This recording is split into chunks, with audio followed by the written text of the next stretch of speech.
dans les Tehillim, au psaume Yud, Perek Yud, 10,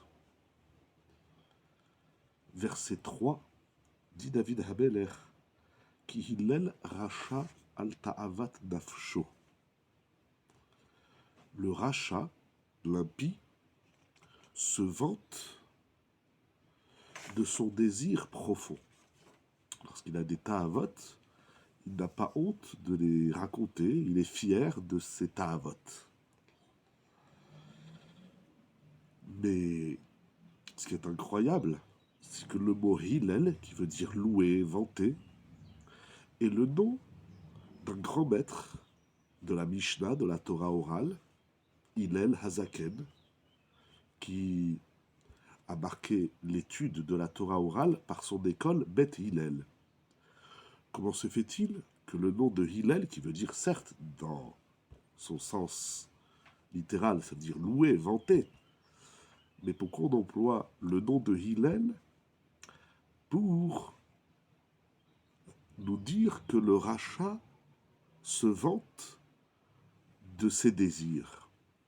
On aurait pu choisir un autre mot, parce qu'au final, le mot Hillel nous renvoie à cette grande figure de la Torah qui est Hillel. Le Baal Shem Tov explique la chose suivante. Dans l'homme, il y a le Tov et le Ra, le bon et le mauvais, le bien et le mal.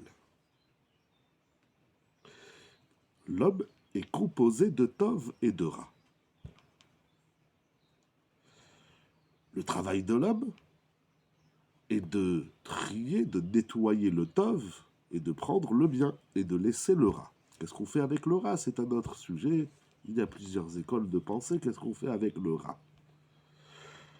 En tout cas, les tzadikim nettoient les midot tovot, prennent le Tov qui est mélangé, est enfoui dans le Ra.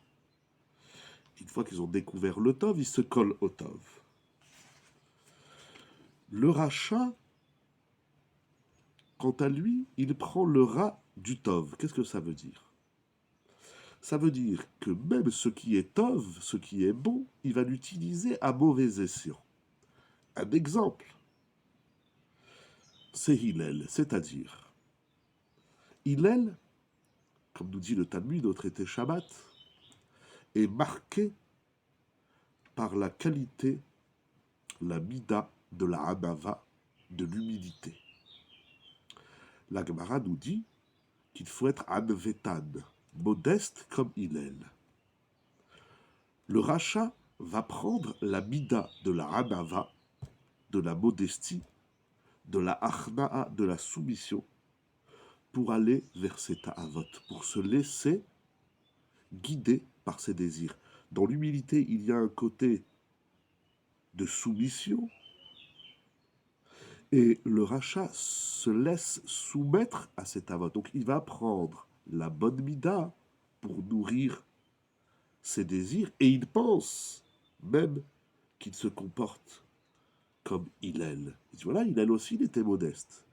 C'est-à-dire le tzaddik, donc il arrive à prendre le tov du Ra, c'est-à-dire que même dans le Ra, il arrive à extraire du tov, et le rachat du tov, il en fait du Ra, il en fait du... Il utilise la bonne mida à mauvais escient.